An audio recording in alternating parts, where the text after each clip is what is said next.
course, drew a large crowd, as you would imagine, including our MaryAnn Martinez. She is there live for us tonight to begin our coverage. MaryAnn. Well, Dan, as you say, we just exited the church where there is a hauntingly beautiful memorial to the 26 people who were lost. Now, earlier this morning at that church service, which was held at a separate location than when we are here, this is the actual church, and these people are in line to get into the church. The pastor of this church said he wants people to come here. He wants everyone to know what happened here and for the victims to never be forgotten, including his 14-year-old daughter. The horror that went on at First Baptist Church a week ago has been replaced with a memorial for the fallen. 26 chairs where each member of the congregation was found with a single red rose. God spared us that we didn't come that day. Joanne Higdon missed church last week. She made it to today's service. 1 week later, the service was held in a tent on a baseball field to accommodate a crowd of close to 400.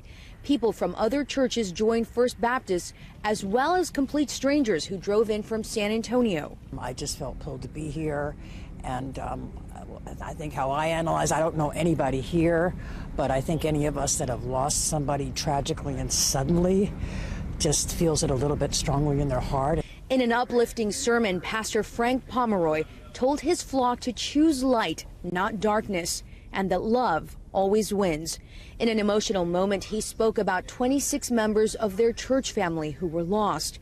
He cried as he said he was thankful they were in heaven, dancing with Jesus.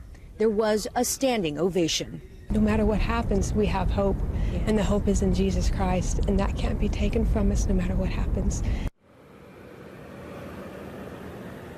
And Dan, as for the future of the church, the pastor says it will be up to the congregation to decide if they would like to rebuild somewhere else or perhaps in a separate facility on the same ground. Now, as for next week, they will be holding church service here, not in the same building, but on this property, which is also owned by the church. And they also plan to hold their yearly Thanksgiving ceremony. They said they still have something to be thankful this year, and they're inviting everybody to come.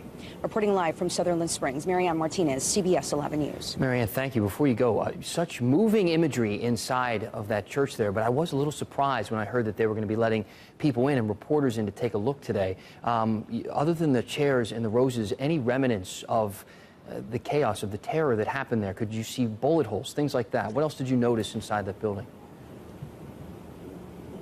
No, Dan, in the last 72 hours, this building has undergone a transformation. You can imagine what it looked like after the shooting. In the last 72 hours, there has been major construction inside.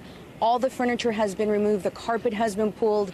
New paint, new glass, everything is brand new. Of course, they didn't want this to be further pain for this community that has already suffered so much. All you see is this brand new memorial, so powerful, so beautiful. Hopefully it can become a place for healing. MaryAnn, thank you so much for that report. Meanwhile, in Sutherland.